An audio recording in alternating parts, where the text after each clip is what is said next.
Matatizo ya figo pati 40. Matatizo ya figo sehemu ya 40. Renal Doppler ni nini? Renal Doppler ni nini? Ultrasound inaweza kutuonyesha figo inaonekanaje, ikoje, lakini Doppler itatusaidia kuangalia mtiririko wa damu kwenye mishipa yake. Tulijifunza somo la ultrasound, ile picha inaweza kutuonyesha nini na daktari anaweza kaitumiaje ile picha. Lakini Doppler inatusaidia kuangalia mtiririko wa damu kwenye mishipa inayohusiana na figo. Renal Doppler ni nini? Renal Doppler nayo ni ultrasound maalum inayotumia Doppler kutathmini mtiririko wa damu kwenye mishipa inayohusiana na figo. Inaweza kusaidia kuchunguza nini hii Renal Doppler? Au inaweza kutusaidiaje? Mtiririko wa damu kwenye renal arteries. Hii itatusaidia kuangalia mtiririko wa damu kwenye renal arteries.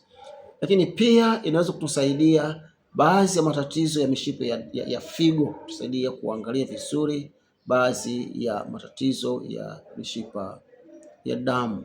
Lakini pia renal artery stenosis. Renal artery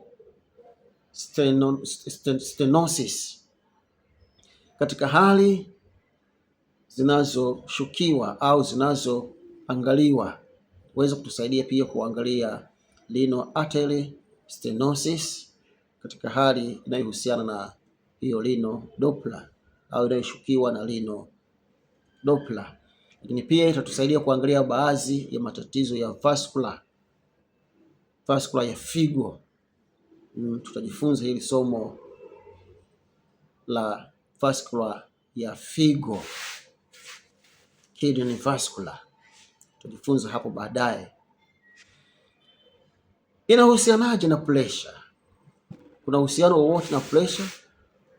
Mishipa ya figo inapokuwa na tofauti fulani inaweza kuchangia secondary hypertension.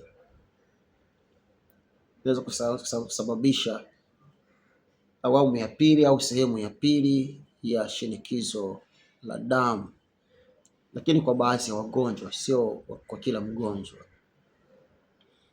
Kwa hiyo itatusaidia kuangalia mishipa ya figo ili tujue namna ya kumsaidia mgonjwa huyo wa pressure asipate hili tatizo, asikumbwe na hili tatizo.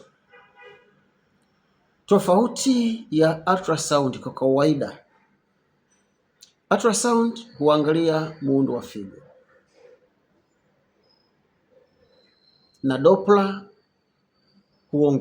huangalia tatizo la figo na huongezea tathmini ya mtiririko wa damu au mishipa ya damu. Renal Doppler ni kipimo cha picha kinachoweza kutusaidia kuangalia si muundo tu wa figo bali pia na mtiririko wa damu kwenye mishipa yake ya mishipa ya figo. Basi usiache kucomment, usiache kulike. Like yako inatosha. Lakini pia usiache kushare na wengine wajifunze pamoja nasi vipimo vya maabara na matatizo ya figo kwa lugha rahisi zaidi. Mungu awabariki.